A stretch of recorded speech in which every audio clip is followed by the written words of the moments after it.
Welcome to another Forza Horizon 6 video. Today we are going to do some drifting. I got this Subaru Impreza 22B and upgraded it for drifting. So rear-wheel drive and all the drift parts, tires, suspension, 4-speed transmission and also the differential. So there should be a few things that you can do with it, and yeah, I'll be keeping it to the road today. Just gonna go down the serpentines here for starters. I think that's still one of the most fun drift zones, even if it is very demanding. It's a long one, and if you make a mistake, you either put yourself in a wall or off a cliff, both of which aren't exactly ideal. But don't expect any high scores for me today. It's gonna be a bit more of a mixed bag. After all, usually I'm being a bit more focused on what I'm doing. Right now I'm just trying to do something that looks cool, hopefully. What did I say about going off a cliff? Well, that was more of a bridge. And yeah, when it comes to the high scores, I usually use rewind a bit, just to correct some issues like that one right there, or when I completely lose the drift out of a corner.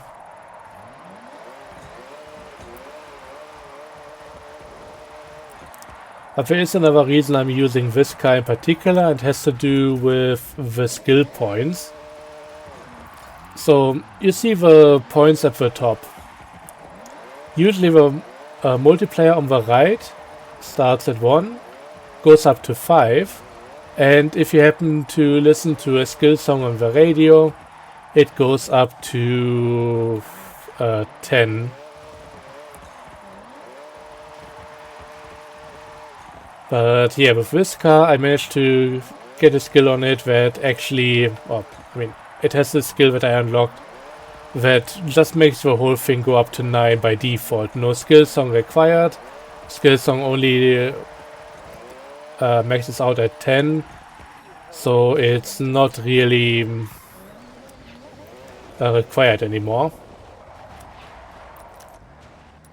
And yeah, if I get enough of these points, I actually get some skill points as well. And there are some cars that let you unlock some wheel spins for those skill points, so just getting more of them is actually really beneficial. By the way, the score that I should be getting here for the 3-star reward would be 340k. I already got that finished, but just to show you how I usually do the stuff, let's do a few runs here.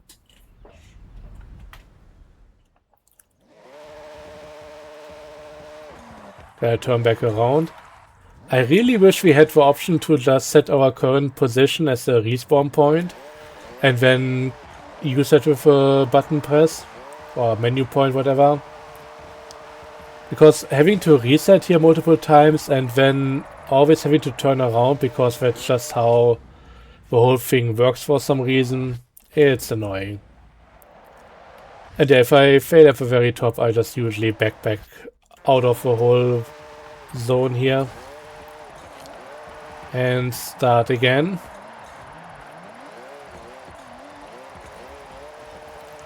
That was a pretty decent first turn. But yeah, this zone goes down so long that yeah, there's a lot of stuff to do. A lot of things can go wrong. Sometimes you just start climbing the wall. Yeah, this isn't really going well at all. The thing is, while I like this car for what it can do in terms of skill point acquisition, it's not my favorite drift car, not at all. I'll show you that in a moment. The thing about drifting is, the thing that keeps you going sideways is basically inertia. The car is already going in that direction, so it wants to keep going. And inertia is essentially based on velocity and the mass of the object. So I thought, heavier car, more inertia, also usually more stability, and that sounds like a good deal for drifting. Oh, there's another car that I need to photograph. Yeah, still trying to get some of the promo pictures. I don't know when I'll be able to get all of them. There might still be quite a few cars that nobody has access to right now. So those are off the table for the time being.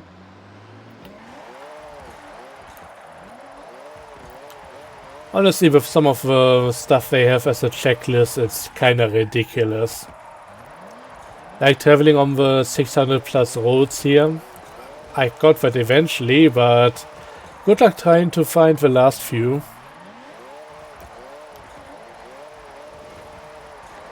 Turned out that with some of the hidden stuff I was being very thorough. So the last few that I was missing was actually some obvious stuff. Like one of the return roads on the drag strip.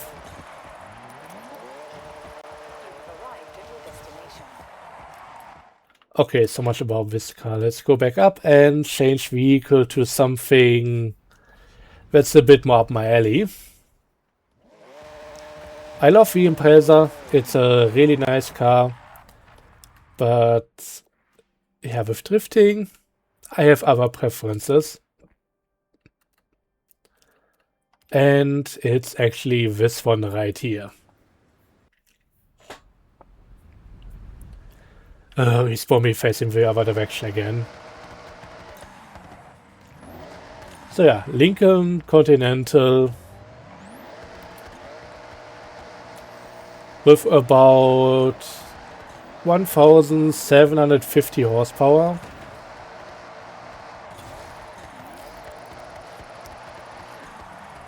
So yeah, once that thing starts drifting, it just keeps going, which is really quite nice. It's also not even a boat anymore, it's a full-on yacht. So yeah, trying to keep it on these narrow roads is a bit of a challenge, but I enjoy it. And hey, at the end, isn't that the most important thing? Actually having fun in your video game.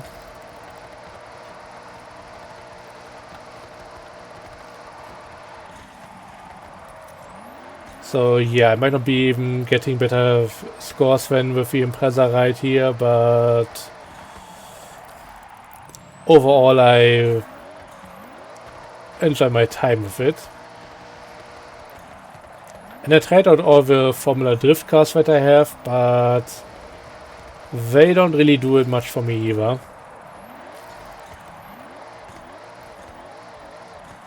Ah, almost spun out.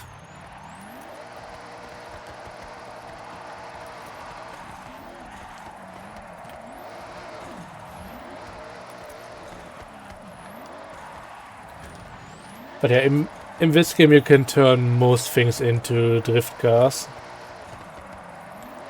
At least regular cars. There are a few trucks, etc. Pickup trucks and other off-road vehicles, etc. that can't really be turned into that. I think also the some of the racing cars might be missing some parts. I'm not entirely sure on that front.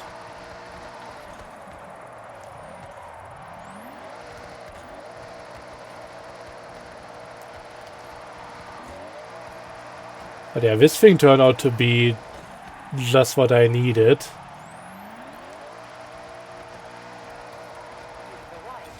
We even broke the required score here of 340k. Not getting up to my high score, but that thing here, it rips.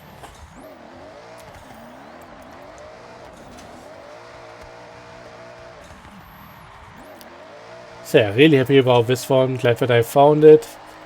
Had some help from a streamer, Rainman Games. Got some tips on the setup.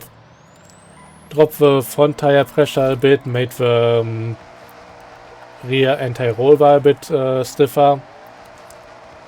And now it just rips around.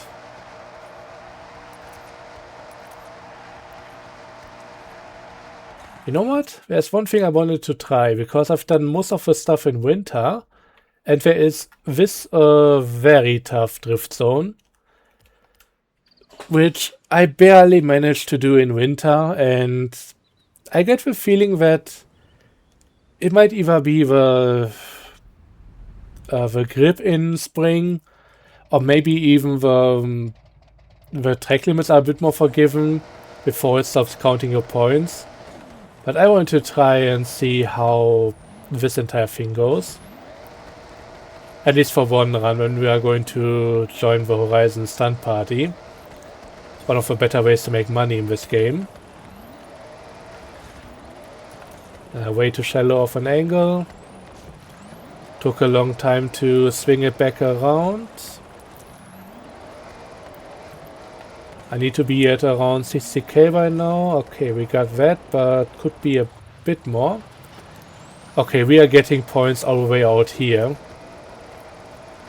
That felt way more restrictive in winter.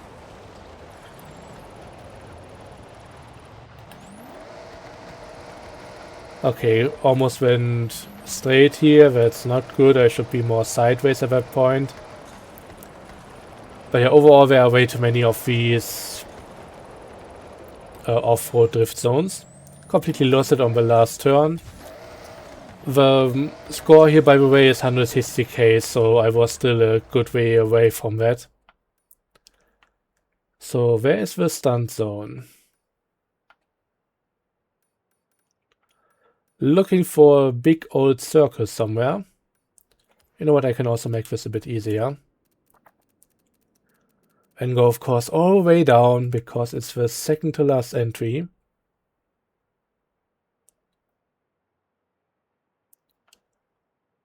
Ah, right there. And it's a drift zone, so we are going to stay in this car.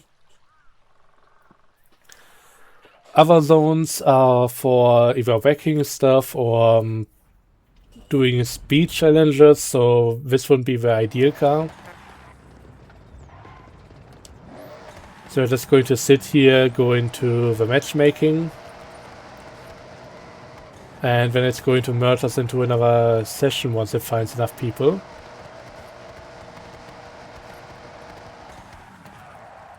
Basically I'm doing this for money, this is an easy 100k.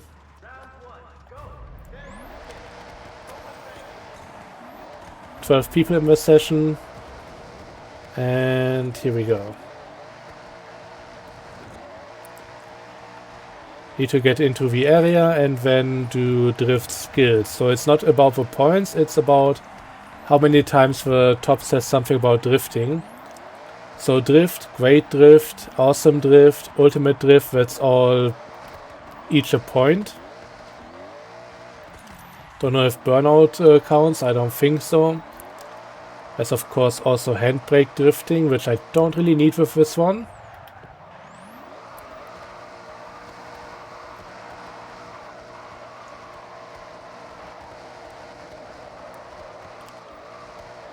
And you gotta remember that once I get to the ultimate drift at the latest, I need to change direction. Because otherwise it's not going to give me any more points like that. So if I do a full lap around the festival tent in the middle, it just doesn't do anything anymore.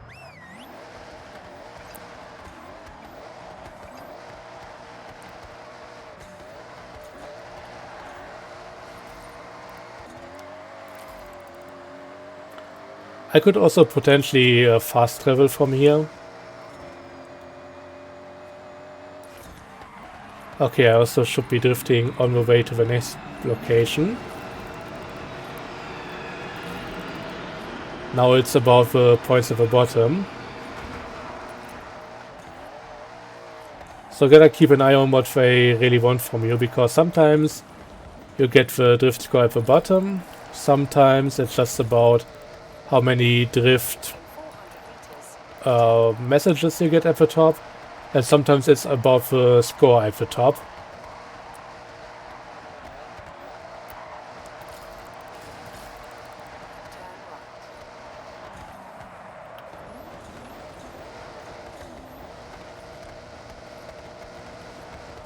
Okay, we are not fully there yet.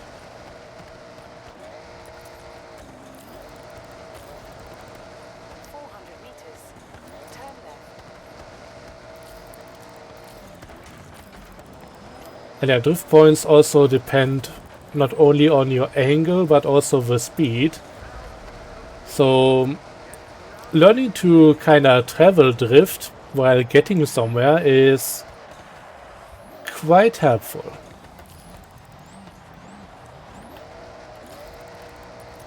Yeah, I should probably just teleport into this place. I don't know why this is even allowed. This feels cheaty.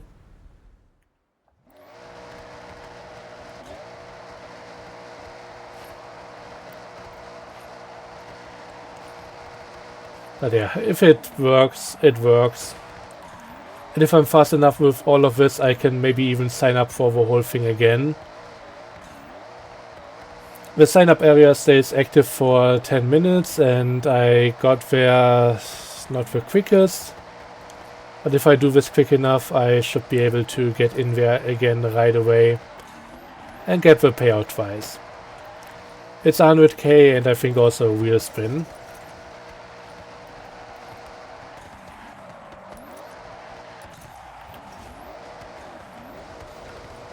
And for the time spent in here, that's actually a really good deal.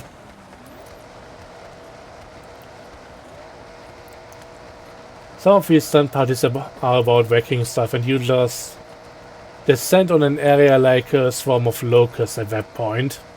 Just breaking everything. I'm pretty sure I mentioned that in the last episode, but it doesn't even feel that exciting. It's mostly mundane and kind of feels bad. Because it's highly disrespectful to the area.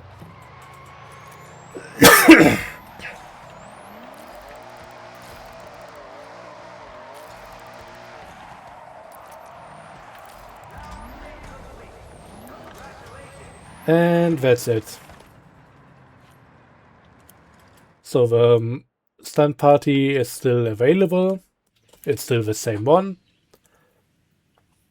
So we got another almost 3 minutes to go back there and sign back up.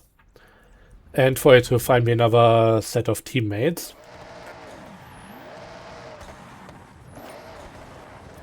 So initially I completely dismissed the stunt party and honestly it's not the most exciting thing to do. I like the drift one, go figure. But yeah, I don't know. It's a decently fun activity that also pays well.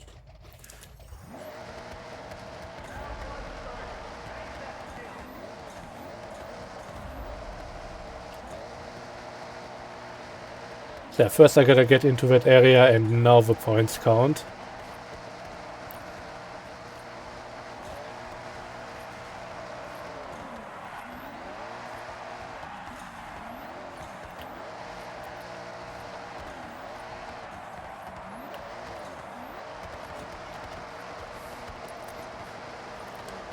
And gotta switch it up.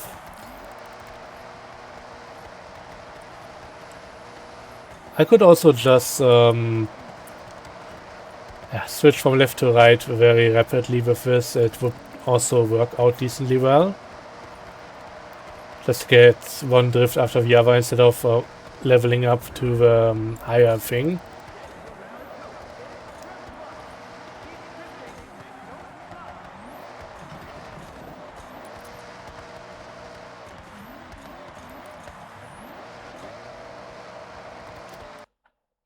That guy has another car that I'm looking for. Don't want to spend too much time in this because that would be to the detriment of the other teammates, but I can get a few seconds here. I had some other stunt parties where I basically didn't contribute to anything. The others were done before I even reached the area. So it does feel good that I sometimes get into something where I really can pull my weight a bit better.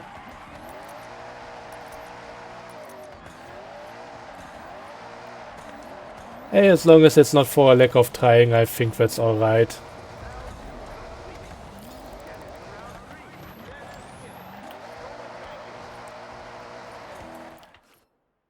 But yeah, I don't see why I would be driving this distance.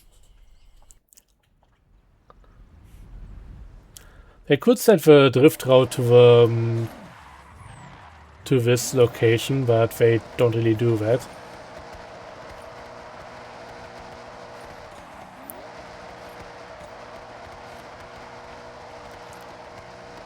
So the thing that I'm talking about is, let's try to keep it minimal and sweep from left to right all the time. Just 1 point at a time, not going for the full ultimate drift thing, just minimal and as quickly as possible. I think the car might be a bit too heavy for that. I've done that much better with the little K-Truck delivery thingy.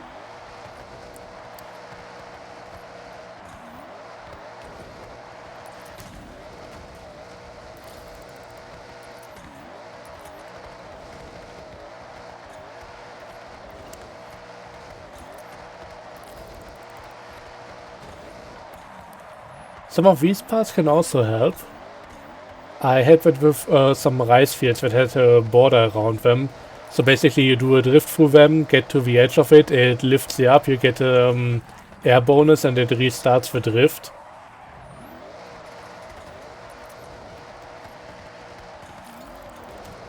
But we are almost there.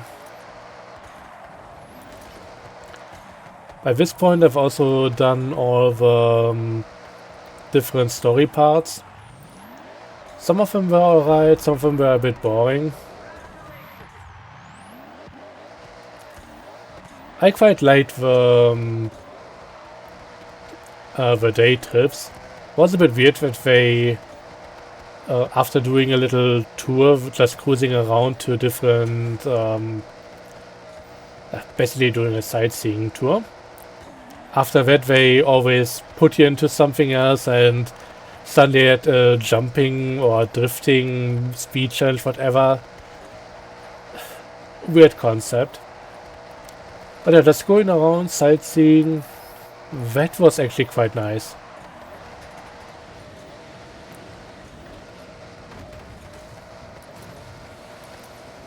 Oh yeah, this is what I mean. Ultimate drift, and usually on the border parts you get a little air.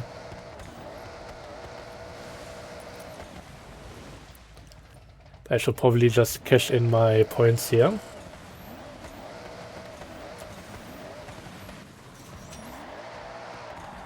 Porsche 968. Is that one available at the dealer? If not, I might buy it. That's another thing that I find a bit annoying. First up, in-game, even if you check the details on the car, you don't get the full name of it. I once found an MR2, and then thought, yeah, that's maybe a different one that I can buy here because this is the MR2 GT. The other one was only shown as MR2 without anything behind it. Once I bought it, it turned out to be another MR2 GT. So, yeah. Okay, Porsche 968, I think. 968 Turbo S, so yeah, I guess the other one is exactly that. Even if it won't tell me. Oh yeah, now that I had to check, I'm back in another location. Just turn all the stuff back on. Yeah, just tells me 968 without anything in addition. Maybe I can check the back with the photo mode. So if I go into photo mode, yeah, it's a Turbo S. There we go. And even if I check the details, I'm pretty sure... Yeah, it only says 968, so you would expect this to be a different trim, but actually it's not. It's the exact same one as otherwise available. And honestly, my garage is drowning in cars that I don't use, so... But this is not a bad one to have. It's not one that I need right now, so I'm just gonna let it be here. Let's see, can I maybe level up another car to get a wheel spin? Lamborghinis have a lot of wheel spins in them. So let's check some of those out. I'm pretty sure I have all of these already, so the Countach might be the last one. I know how I could maybe optimize this quite a bit, but I don't necessarily want to go that route.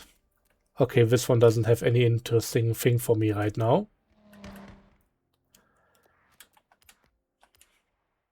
I could just buy cars where I know that they have wheel spins. Some of them are also not that expensive. The best one that comes to mind is that old Subaru. So if I get another one, that's just 86k is not that little money in this game. But getting a wheel spin out of it is quite nice. I think it's even a super wheel spin or a triple regular, I don't know. I wish I could just get into that menu right here, but I think I will have to get back out and then pause the game. Again, another little weird menu thing, but yeah. So for now, go into Car Mastery. There it is. Trying to find a cheap way there.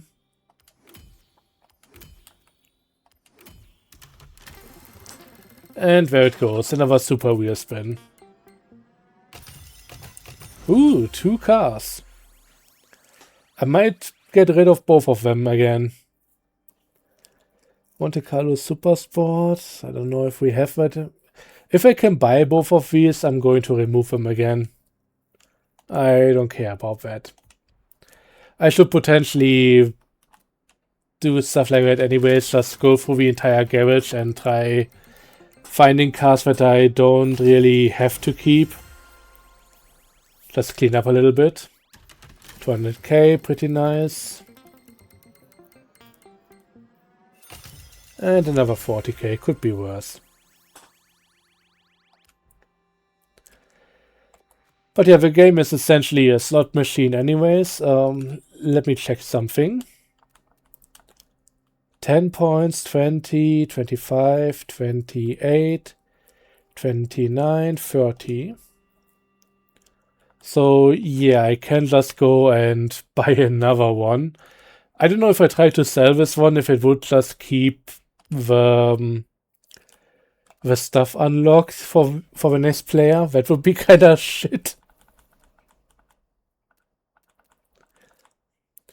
Yeah, this is like buying a pack of cereal only for the toy in there and not the cereal itself.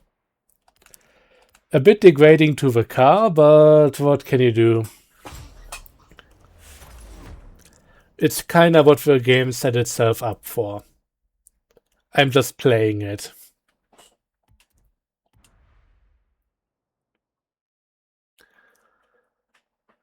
So here we go. And let's be clear, if I wanted to get rid of it to prevent people from doing exactly this, there would be a very easy way to do it. I'm not going to mention it because don't need to give them any ideas.